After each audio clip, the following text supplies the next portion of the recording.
Lamento no haber podido participar de la escuela bíblica de vacaciones, pero me contaron que estuvo maravillosa. Muy linda, dice la hermana. Bien, eso es el fruto del esfuerzo de muchos maestros y sin hermanos que están procurando dar a conocer el nombre de Jesucristo, que también lo conozcan los niños. Fíjense que la neurociencia habla de la primera mención. ¿Qué es esto? Que lo primero que aprende una persona es lo que va a marcar su vida.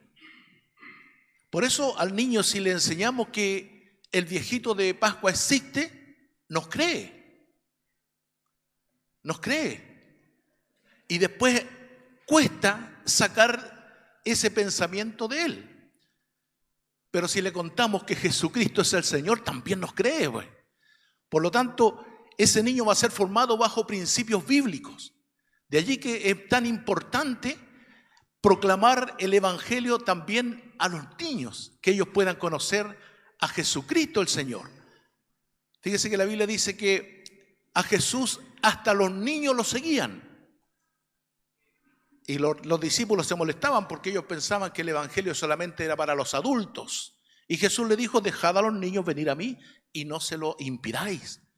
Entonces ese ha sido el esfuerzo de los hermanos y maestros que estuvieron durante la semana recién pasada participando en el trabajo de la escuela bíblica de vacaciones, predicarle el Evangelio a los niños. De hecho, dentro de nuestra congregación hay varias personas que han conocido a Cristo desde pequeño.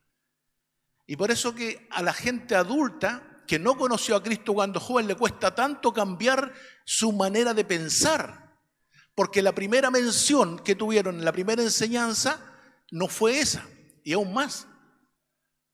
Bueno, acá vemos una congregación, no sé, serán 50 personas las que hay presentes aproximadamente.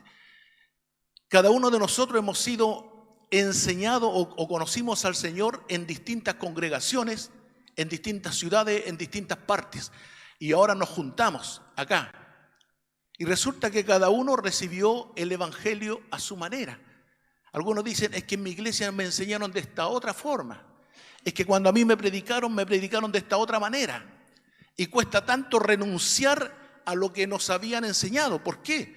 Porque a veces nos predicaron un evangelio incompleto o con algún tipo de error.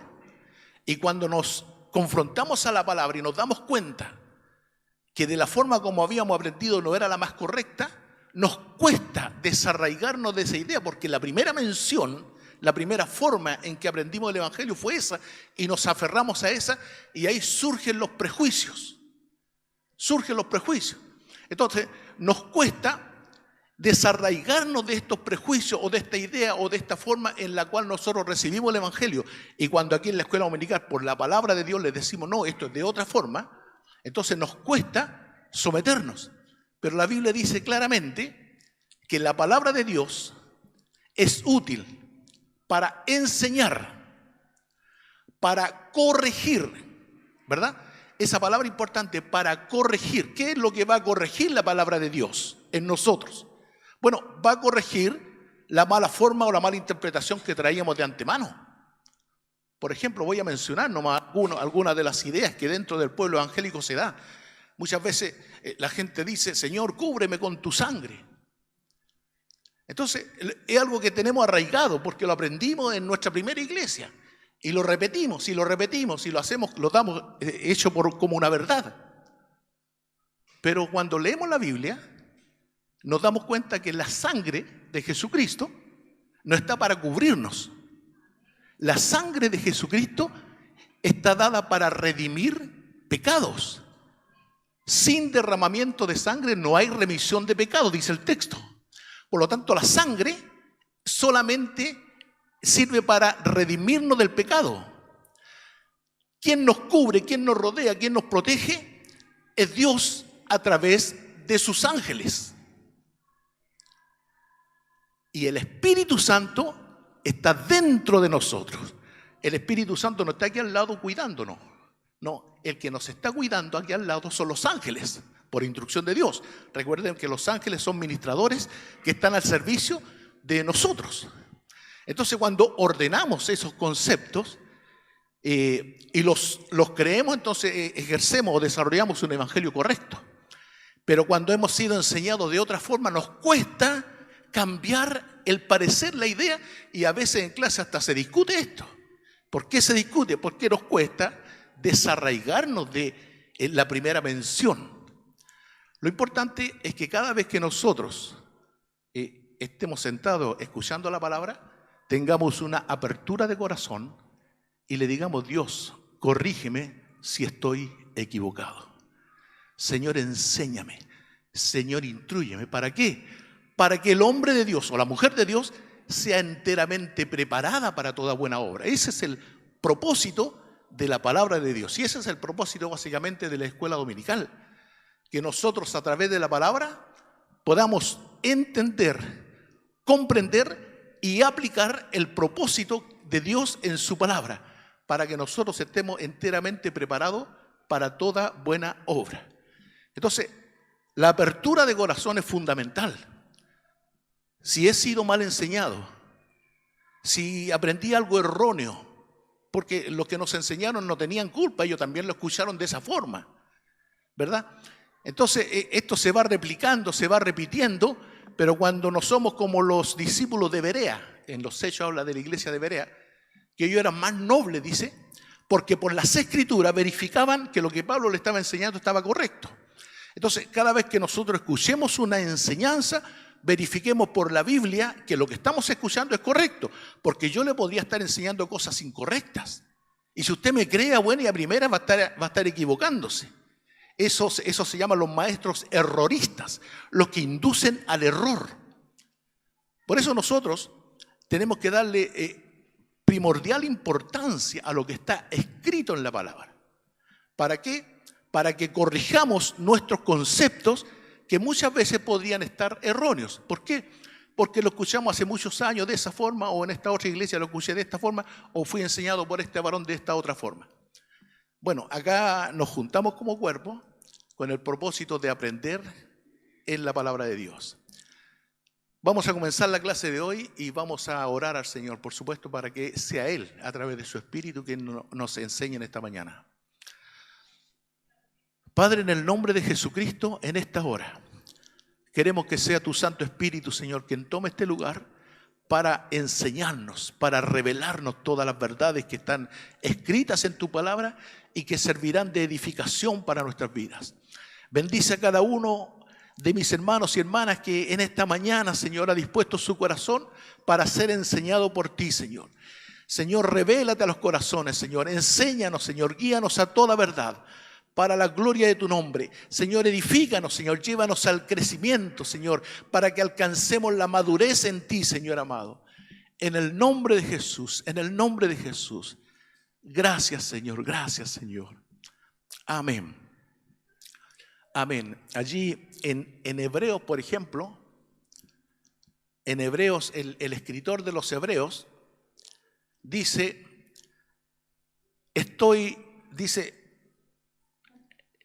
después de tanto tiempo, ustedes debiendo ser ya maestros, necesitan que les dé a beber leche. Es decir, el escritor le reclama a los hebreos que el tiempo que pasó no habían madurado, sino que todavía necesitaban los rudimentos, los primeros rudimentos. Y esto indica que el tiempo tiene que producir madurez, pero no siempre es así. En el Evangelio hay gente que pasa años y años y años creyendo en Cristo, pero nunca han alcanzado la madurez. Y a decir verdad, el ser inmaduro no es un pecado. No, porque todos llegamos a Cristo inmaduros. Sin embargo, cuando disponemos nuestro corazón para ser enseñado por el Espíritu Santo, nosotros somos edificados, vamos al crecimiento y alcanzamos la madurez. Y el tiempo tiene que producir madurez. Usted compra un fruto verde, lo deja ahí y al cabo de algún tiempo, de algunos días, de algunas semanas, el fruto madura. Eso es lo normal, eso es lo natural.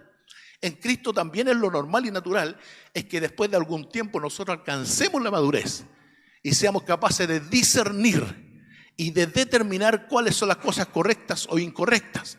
Sin embargo, no siempre ocurre así dentro del pueblo de Dios. Por eso nosotros hemos dado especial énfasis al conocimiento de la palabra, para que por la palabra de Dios seamos nosotros enseñados y edificados. La Biblia usa este concepto, edificados, porque es una figura que nos habla de la construcción. Nosotros no somos edificios, pero en un sentido figurado sí somos edificios, porque edificar es poner un ladrillo más sobre el fundamento, de tal manera que el edificio crece para alcanzar la altura deseada. Así también nosotros tenemos un fundamento. ¿Cuál es? Que Jesucristo es el Señor, ese es nuestro fundamento. Bueno, y Pablo dice, ahora cada uno mire cómo sobreedifica. ¿Por qué? Porque nuestra preocupación tiene que ser crecer en Cristo bajo ese fundamento, pero crecer con cosas sólidas, con un material sólido, ¿ya? Y no con ramas, por ejemplo, con hojas, porque eso en el incendio se quema, ustedes saben. Acá tuvimos un incendio y las casas de madera son las que desaparecieron. Las que fueron construidas con algunos ladrillos, se les quemó solamente la parte de madera. Bueno, eso va a pasar con nuestras vidas. Si nosotros tenemos un fundamento que es Cristo, tenemos que preocuparnos que la sobreedificación sea consistente, y esto es basado o fundado en la palabra de Dios. Y eso es lo que estamos viendo en la escuela dominical. La semana pasada, por ejemplo, nuestro hermano Ricardo, a partir del capítulo 23 del libro de los sellos, nos estuvo contando, nos estuvo narrando y nos estuvo explicando la experiencia del apóstol Pablo cuando él quiso ir a predicarle a los judíos. ¿Qué pasó? Que los judíos lo acusaron en forma inmediata. ¿Qué le decían los judíos a Pablo? Tú estás enseñando contra la ley de Moisés y tú estás enseñando a profanar el templo, cosas que eran acusaciones mentirosas. Sin embargo, frente a eso, lo tomaron preso, ¿ya? Y lo llevaron ante el tribuno romano. Y frente al tribuno romano, que era gentil sin lugar a duda, el tribuno romano tuvo que escuchar a los judíos de qué se les acusaba, de qué se le acusaba para condenarlo. Entonces, ellos vinieron y argumentaron contra el apóstol Pablo de que él estaba enseñando contra la ley judía. Y como el tribuno romano no tenía asunto en eso, mandó a buscar al concilio. ¿Quién era el concilio? Eran los ancianos judíos, eran los líderes, esos que formaban parte del Sanedrín, los sacerdotes, los escribas, todos los ancianos, para escuchar verdaderamente la acusación que tenían el pueblo judío contra Pablo, porque a Pablo lo habían tomado preso. Y cuando frente al concilio Pablo recibió la acusación, Pablo usó con mucha habilidad la forma de dividir ese concilio, porque se dio cuenta que dentro del concilio judío existían los saduceos y existían los fariseos. La mayoría era fariseo. ¿Cuál es la diferencia? Ambos grupos eran enemigos o adversarios religiosos, que aunque ambos eran judíos, unos, como los fariseos, creían en la resurrección de los muertos y creían en la manifestación espiritual, en los ángeles, en el espíritu y todo eso. Sin embargo, los saduceos eran hombres intelectuales que no creían en la manifestación sobrenatural de Dios y también menos creían en la resurrección de los muertos. Como el concilio estaba acusando a Pablo, Pablo usa en una forma muy hábil en su defensa y dice lo siguiente: yo he sido fariseo de fariseo, mis padres eran fariseos y yo soy fariseo y estoy hablando acerca de la resurrección de los muertos. Y esa expresión provocó división dentro del concilio, porque los fariseos creían en la resurrección y los saduceos no lo creían. Entonces, entre ellos pusieron a discutir y dividió a sus acusadores. Y esto Pablo lo hizo con habilidad, porque es necesario saber contra quién nos enfrentamos. Pablo lo sabía, para saber y usar un argumento correcto. Bueno, eso está como para sacar ejemplo. Nosotros, cuando vamos a predicar, tenemos que saber cuál es el auditorio al que le vamos a predicar. No tenemos que ser predicadores que llevan un mensaje hecho y que de ahí no salimos. Como conozco unas personas, los testigos de Jehová, siempre van con el mismo mensaje, ¿sí? Siempre van con el mismo mensaje. Yo lo he escuchado muchas veces, el mismo mensaje. ¿Por qué? Porque nosotros tenemos que conocer a nuestro oyente. No es lo mismo predicarle, por ejemplo, a un matrimonio, que predicarle a unos jóvenes solteros o que predicarle a los niños. No es lo mismo. A los adultos les podré hablar de adulterio, por ejemplo. A los jóvenes les podré hablar de santidad o de obediencia a la autoridad. Y a los niños no les voy a hablar de adulterio. Por supuesto que no, porque ellos no van a entender. A los niños les voy a hablar del respeto a los padres. Un mensaje distinto para cada uno de los oyentes. Entonces, uno tiene que conocer a la persona a la que le vamos a entregar el mensaje, porque esos serán los que nos van a discutir en algún momento. Bueno, Pablo conocía esa audiencia, sabía que algunos creían en la resurrección y otros no creían en la resurrección, por lo tanto lanzó el tema. ¿Para qué? Para que ellos se dividieran y esa acusación no tuviera resultado. Porque ¿qué querían hacer ellos? Eran matar a Pablo. Y como la ley judía no permitía que mataran a un hombre, los llevaron a los romanos. Y como los romanos, el tribuno, no entendía la ley judía, trajo al concilio. Y cuando se dividió, prácticamente querían destrozar a Pablo, tanto que tuvo que intervenir el tribuno y rescatarlo.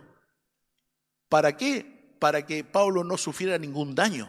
Y ahí vemos cómo el propósito de Dios en Pablo se vuelve a cumplir.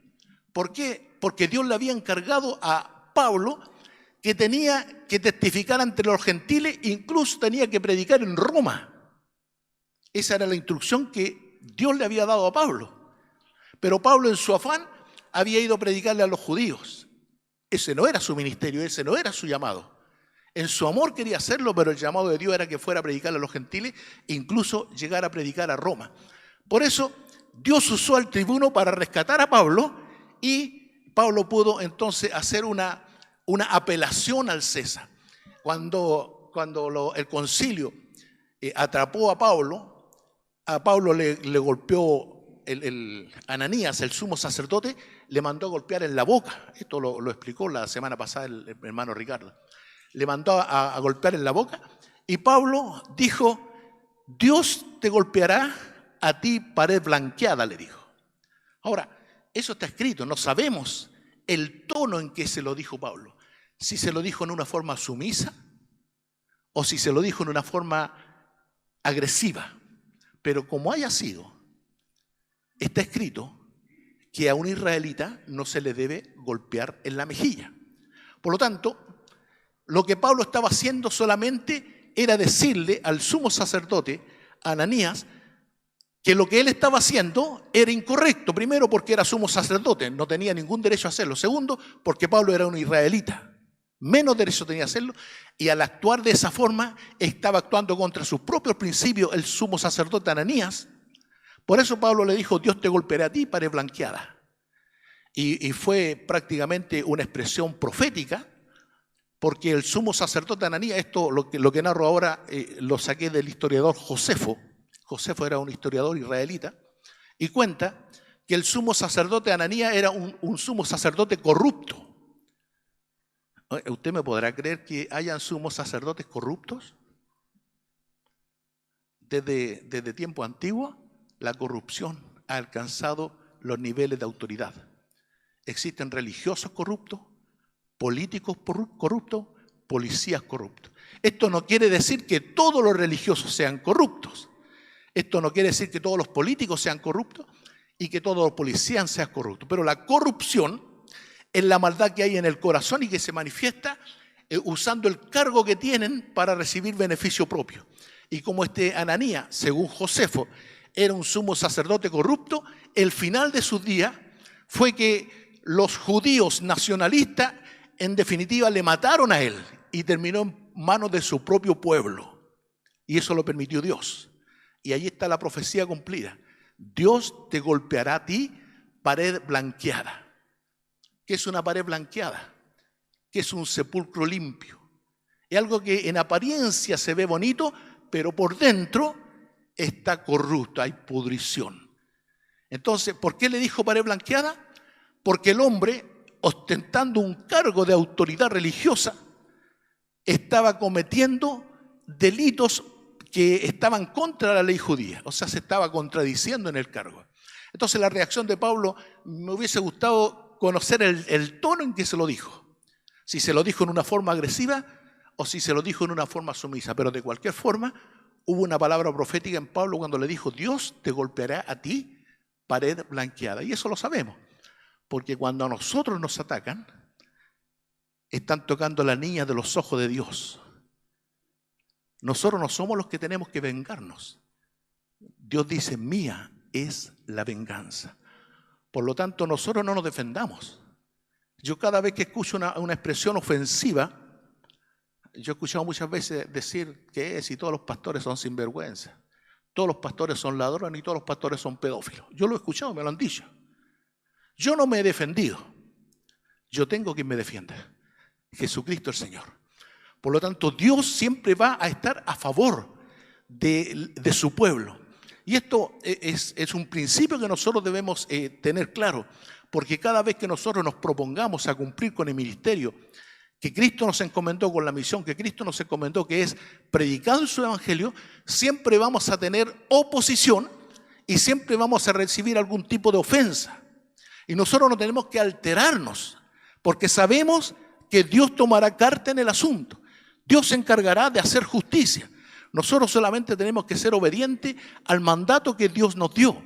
Bueno, eso es lo que hizo Pablo. El tribuno le libró de las manos de estos judíos, ¿ya?, para que luego Pablo pudiera apelar a lo que era el ministerio que Dios le había dado, que era ir a predicarle a los gentiles. En el capítulo 23 del libro de los Hechos, el hermano Ricardo tocó hasta el versículo 22 aproximadamente, y yo voy a leer desde el 23 en adelante. Dice así: y llamando a 2 centuriones, mandó que preparasen para la hora tercera de la noche 200 soldados, 70 jinetes y 200 lanceros, para que fuesen hasta Cesarea, y que preparasen cabalguras en que, poniendo a Pablo, le llevasen a salvo a Félix el gobernador. Bueno, hasta ahora lo que les mencioné era que el tribuno quería y debía enviarlo a César, porque Pablo estaba apelando como era soldado romano. Recordemos que el tribuno lo había tomado, lo había rescatado, pero en ese momento el tribuno romano, queriendo congraciarse con los judíos, entonces mandó a castigar a Pablo, a golpearlo. Y Pablo hizo una defensa de él mismo. Dijo: ¿está permitido golpear a un ciudadano romano? Entonces Pablo otra vez usó la habilidad, porque si bien es cierto, Pablo de nacimiento era ciudadano romano, pero por convicción era judío, descendiente judío, y tenía la religión judía. Entonces tenía esa doble nacionalidad. Los judíos no podían golpearle y los romanos tampoco. De tal manera que el tribuno, cuando le quiso castigar, Pablo hizo esa apelación: yo soy ciudadano romano, a César apelo. ¿Y qué pasó acá? Y esto lo narró el hermano Ricardo, me recuerdo. Dice que ahí supo, el hermano Ricardo supo recién, que Pablo tenía una hermana y que tenía un sobrino, Pablo también, hijo de esa hermana. Entonces, escuchando esa hermana y ese sobrino, que los judíos se estaban confabulando. ¿Para qué? Para que Pablo, cuando fuera camino a Roma, ellos le iban a asaltar, le iban a tomar preso y lo iban a matar. Esa era la intención. Esa era la intención. Entendamos que detrás de los judíos había un propósito diabólico. Recordemos que el enemigo vino para robar, matar y destruir. Por lo tanto, él quería, el enemigo, a través de estos romanos, a través de estos judíos, querían cumplir su propósito. Sin embargo, Dios en todo momento va a tener cuidado de nosotros. Y usó a este sobrino para llevar el mensaje al tribuno propiamente tal, diciéndole que tuviera cuidado porque querían matar a Pablo. Y allí, entonces, según esta narración que hemos leído recién, él preparó 200 soldados, 70 lanceros, 70 eran parece. ¿Qué pasa? Que voy a leer para contarlo y para sumarle. Llamando a 2 centuriones, mandó que preparasen para la hora tercera de la noche 200 soldados, 70 jinetes y 200 lanceros.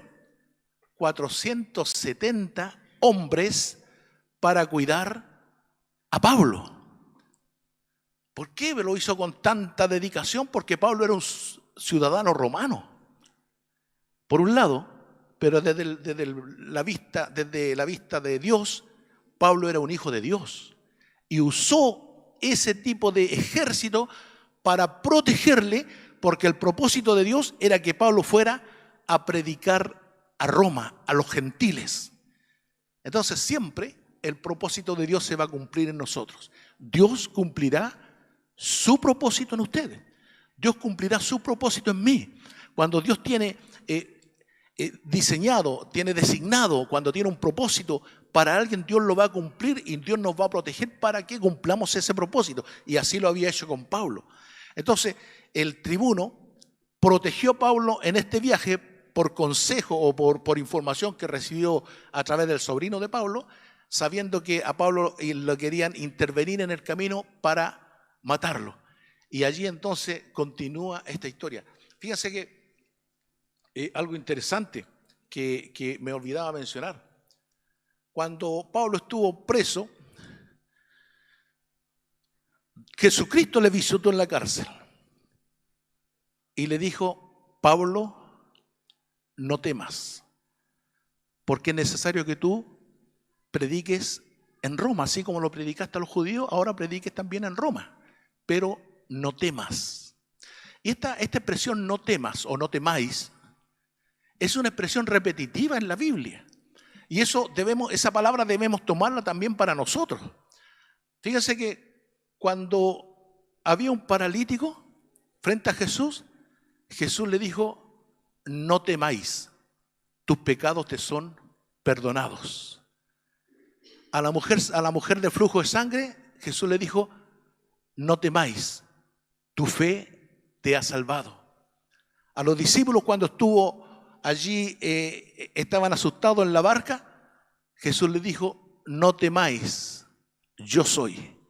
Entonces, el no temáis es una palabra que se repite en la Biblia y que nosotros debemos tenerla.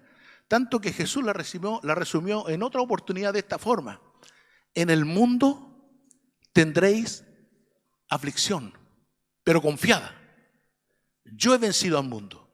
El confiad significa no temer. ¿Qué significa no temer? Confiar en que Dios tiene el control de todas las cosas. Y en esto quiero usar una figura. Yo trabajo en lo personal en una agencia de aduana. Lo primero que conocí fueron los barcos de carga. Un barco, en este momento, con su carga completa, pesa 560.000 toneladas. El fierro más la carga del barco, 560.000 toneladas, que navegan por el mar y no se hunden. Porque un barco, mientras el agua esté fuera, no se hunde. ¿Cuándo se hunde un barco? Cuando el agua le entra. Así también nosotros podremos estar rodeados, gracias mi hermana, podemos estar rodeados de problemas, de pruebas, de ataques, de dificultades, pero mientras eso esté fuera de nosotros, vamos a estar flotando. Pero si eso lo dejamos entrar a nosotros, entonces nos vamos a hundir, nos vamos a desanimar. El temor nos va a ganar. El no temas significa no te desanimes, confía. Eso significa no temer. Entonces pasa lo siguiente: cuando hay mucha dificultad en torno a nosotros, usted no se preocupe, porque el problema está fuera de usted.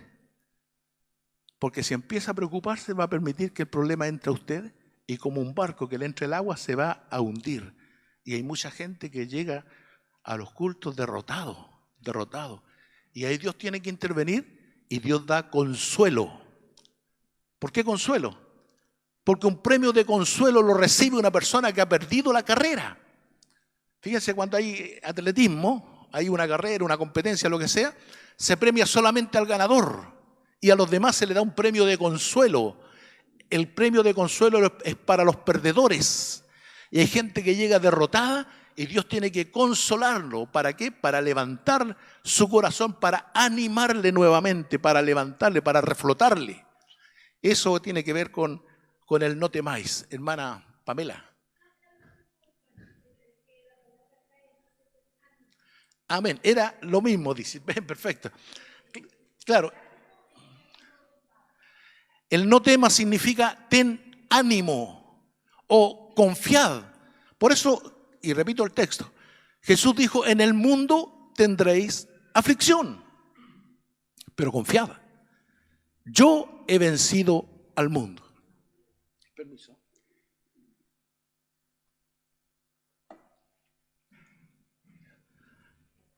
Cuando pienso por un momento en los problemas que estaba pasando Pablo, eran problemas que estaban relacionados con el llamamiento de Dios. Por el hecho de cumplir la tarea que Dios le había asignado a Pablo, Pablo sufrió muchos problemas. Y de todos, el Señor lo libró y en todos Dios le dio la victoria. Pero a veces nosotros estamos sufriendo problemas no por designio de Dios, sino por errores nuestros. Y otras veces por ataque del diablo. Cualquiera sea la razón por el que estemos sufriendo nuestro problema, Jesús nos dice, en el mundo tendréis aflicción, pero confiad. Yo he vencido al mundo. Entonces esto más que una expresión, tiene que ser una realidad en nosotros.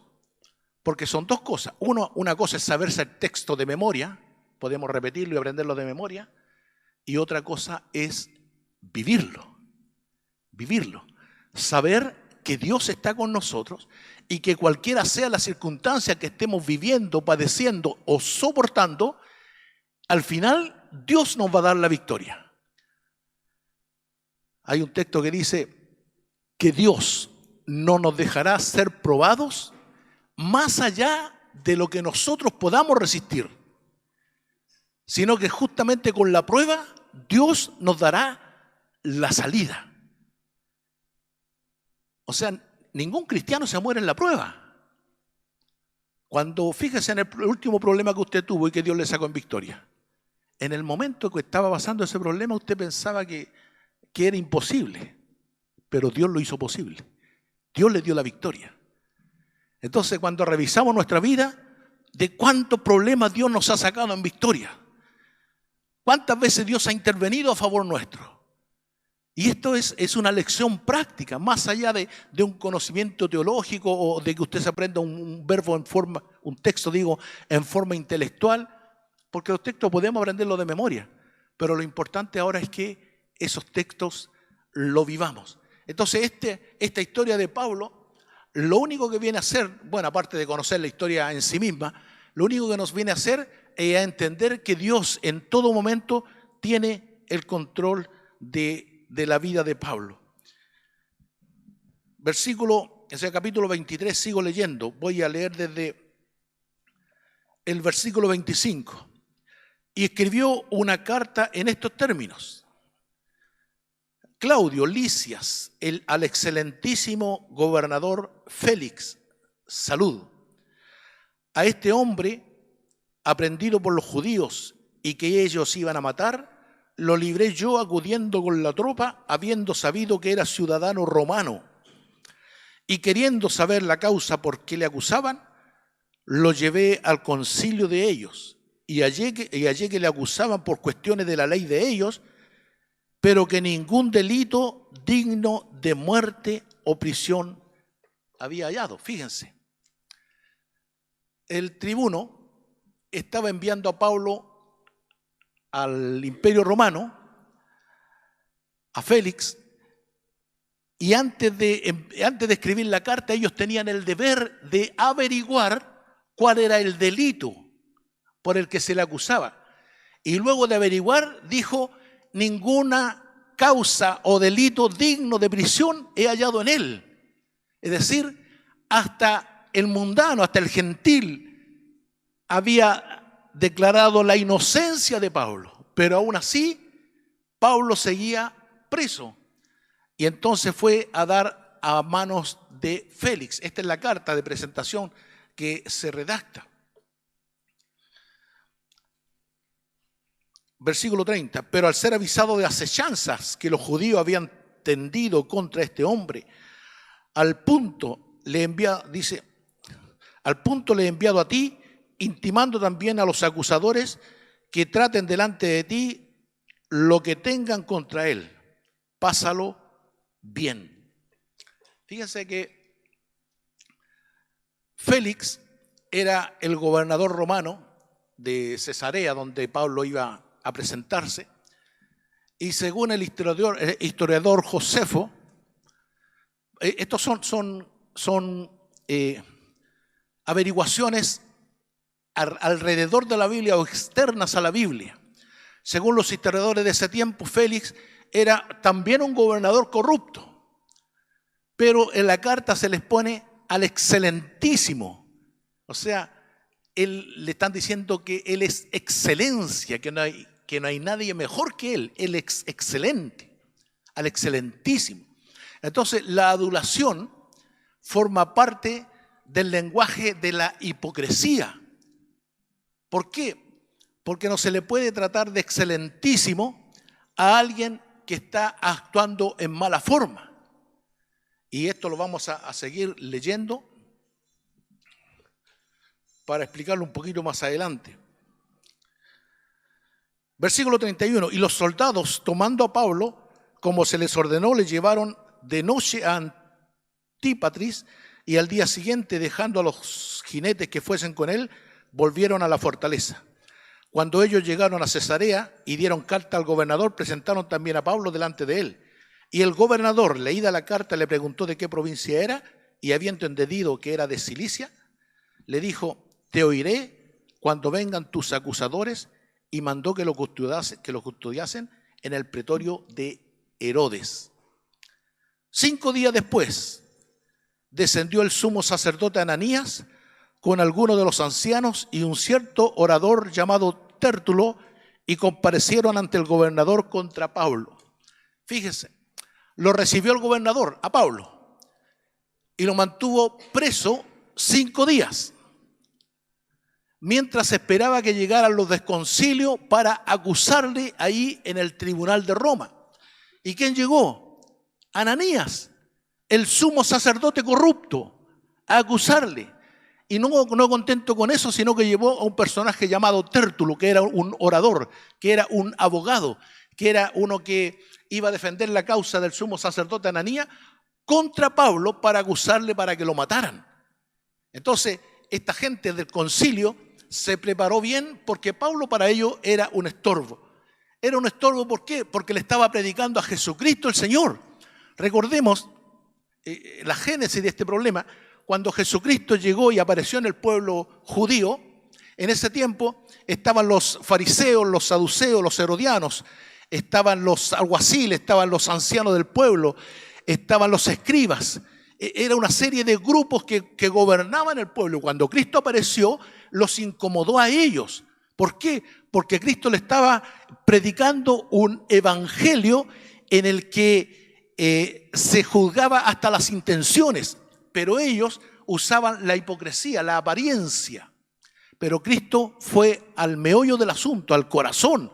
A los fariseos les dijo, el que codicia en su corazón a la mujer de su prójimo ya pecó con ella. Entonces Cristo fue mucho más exigente en cuanto a la santidad, pero ellos eran exigentes en cuanto a la apariencia. Y aquí hay una diferencia. El evangelio no puede ser de apariencia, el evangelio es de santidad. Es de santidad, no está en lo que yo aparente, está en lo que Dios mira en nuestras vidas. Dios mira el corazón. Entonces, como les incomodó Jesús a este grupo de personas, se pusieron todos de acuerdo para matarle. Le tendieron trampas, tratando de sorprenderle en algún error. Y allí los saduceos y los fariseos se pusieron de acuerdo, y eso que eran enemigos, para matar a Jesús. Y le preguntaron acerca de la resurrección, siendo que los saduceos no creían en la resurrección. Allí mandaron a los herodianos y a los fariseos a preguntarle si era era legal o era correcto pagarle el tributo al César, siendo que los fariseos no querían pagarle tributo y los herodianos exigían pagarle el tributo. O sea, cualquier respuesta que Jesús diera iba a caer en la trampa. Y ahí mandaron a un joven escriba diciendo cuál es el principal mandamiento de la Biblia, siendo que todos son importantes. Entonces, en todo momento ellos quisieron atrapar a Jesús en algún error, con preguntas capciosas, con preguntas insidiosas, con preguntas malintencionadas. Eran trampas que le tendían a Jesús. Y como no pudieron sorprenderle en ninguna trampa, al final tuvieron que levantar una acusación mentirosa contra Jesús para crucificarle. Bueno, esta misma idea es la que siguió Pablo predicando a Jesús, al que ellos llamaban un camino hereje, pero Pablo le dice, y lo menciona como el camino, ellos lo llamaban la secta de los nazarenos.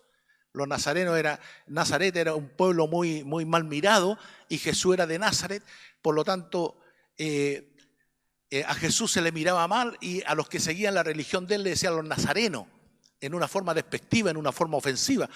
Pero Pablo cambia la expresión, dice que yo he predicado acerca del camino, así lo define el Evangelio en ese momento. De tal manera que Pablo tuvo que usar un argumento para resistir la acusación del concilio frente a un tribunal romano, que el concilio era representado por un abogado llamado Tértulo, ¿ya? Que lo único que hizo, y aquí reitero la idea, fue adular al gobernador.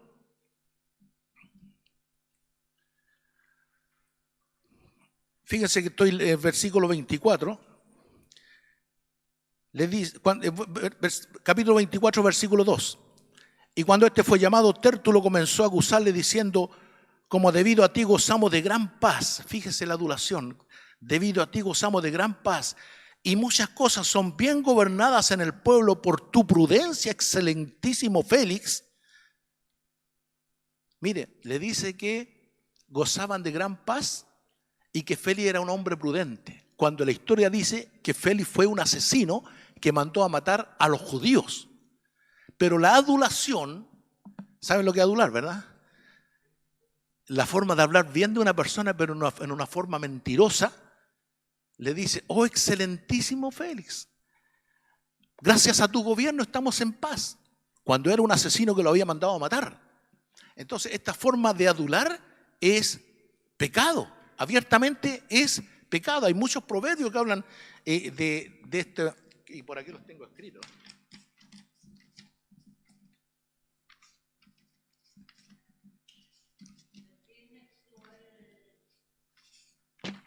Mire, acá dice, voy a leer esta parte: la adulación es un pecado frecuentemente descuidado, un pecado del cual la Biblia habla más a menudo de lo que uno piensa. En Romanos 16:8, por ejemplo, dice: no sirven a nuestro Señor Jesucristo sino a sus propios vientres, y con suaves palabras y lisonjas engañan los corazones de los ingenuos. O sea, la forma de adular es una forma de hablar mentirosa. No podemos decirle al malo qué bueno eres tú. Eso es adular, eso es mentir. Mejor quedémonos callados. Si no tenemos nada bueno que decir, mejor no lo digamos. Porque la adulación es caer en mentira y es un pecado. Allí en Judas 1:16 habla de aquello, dice así: cuya boca habla cosas infladas, adulando a las personas para sacar provecho. Entonces, si nos damos cuenta, la adulación es una forma engañosa de hablar, y esto es lo que estaba haciendo Tértulo frente a Félix el gobernador, con el fin de congraciarse para que le diera el favor a él y pudiera condenar a Pablo. ¿Sí? Romanos, de la adulación. Leí Romanos 16:18 y Judas 1:16. Allí en Proverbio también lo mencioné, hay muchos versículos que hablan de que la adulación es un pecado. Pero lo importante es que respecto de nosotros hablemos verdad, aunque nuestra verdad no caiga en gracia de los demás, pero no podemos también hablar mentiras. por el solo hecho de congraciarse con los demás. Yo me recuerdo en una oportunidad, yo trabajaba haciendo pasteles. Yo soy maestro pastelero a todo esto. Trabajaba haciendo pasteles y en una oportunidad fui a dejar una bandeja de pastel a la vitrina y había en el público una persona que me pregunta por unos pastelitos. ¿Y esos pastelitos están frescos?, me dice. Yo le dije, no señora, son de ayer. Y estaba mi jefa al lado mío. Y se molestó. Se molestó porque le dije, ¿por qué no le dijiste que eran fresquitos? Yo no puedo estar mintiendo, jefa, le dije. Aunque me echara, no importa. Pero yo no voy a estar por congraciarme con ella ofendiendo a Dios. ¿Verdad? Bueno, en la adulación es algo similar. Que nosotros por congraciarnos con alguien recurrimos a una mentira. Y esto es lo que había hecho Tértulo. Por congraciarse con el gobernador, le tiró muchas flores, le aduló y le dijo, oh excelentísimo gobernador, gracias a ti disfrutamos de la paz.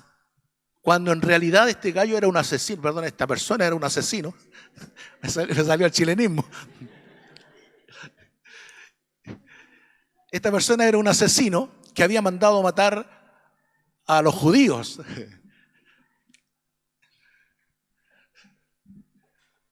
No acostumbra a salirme el chilenismo, pero estoy medio molesto con el gobernador y con el Tértulo.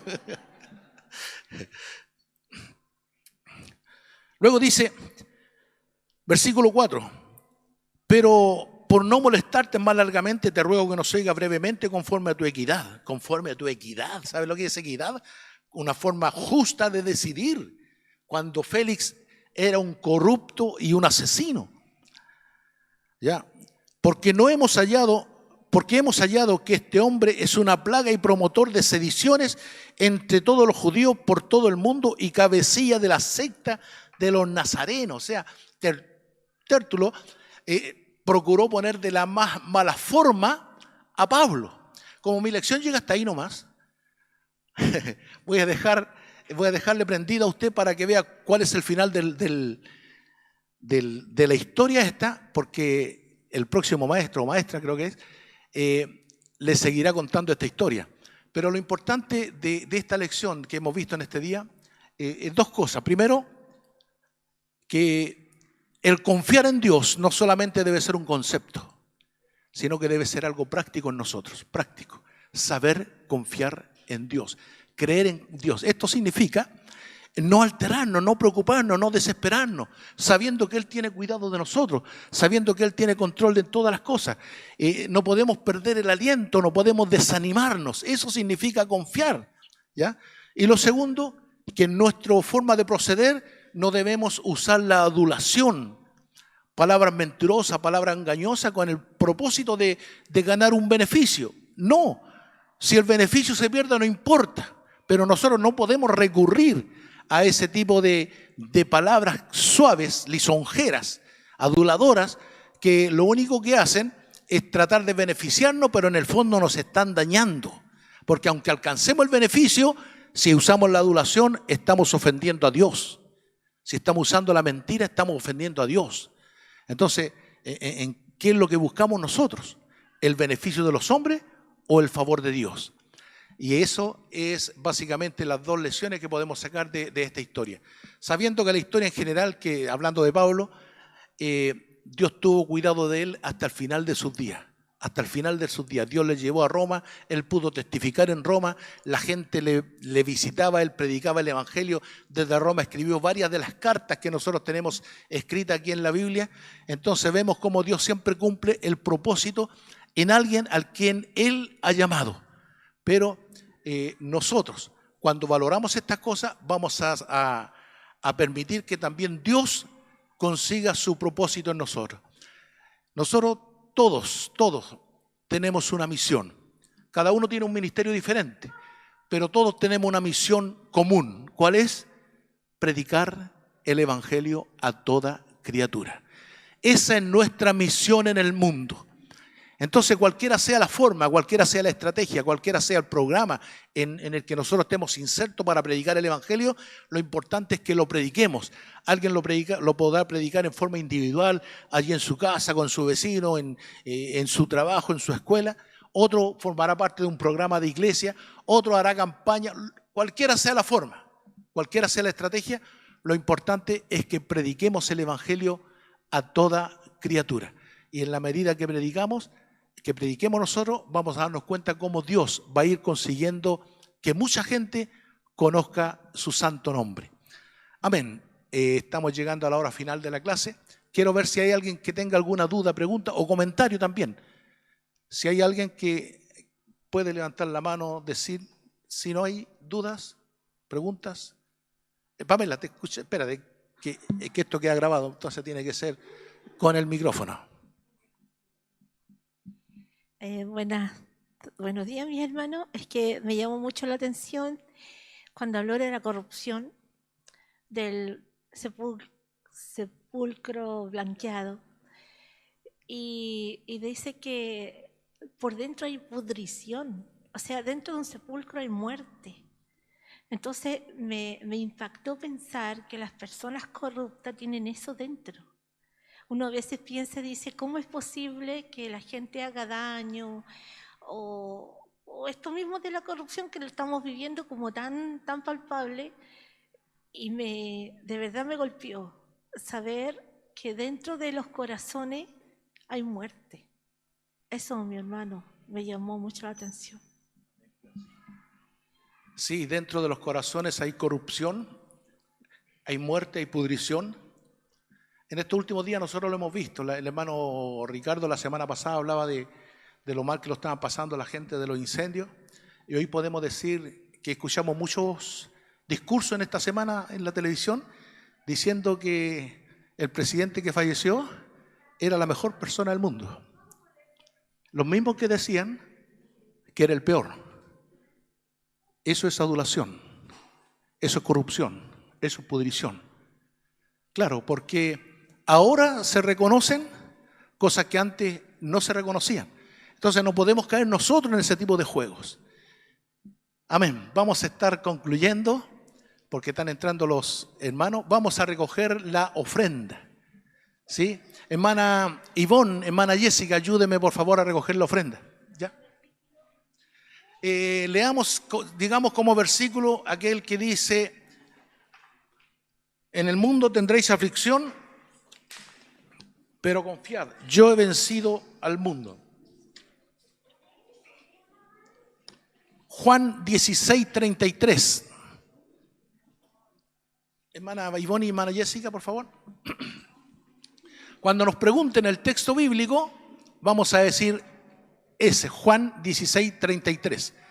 Hermana Ivonne, ¿puede dirigir la oración? Amén.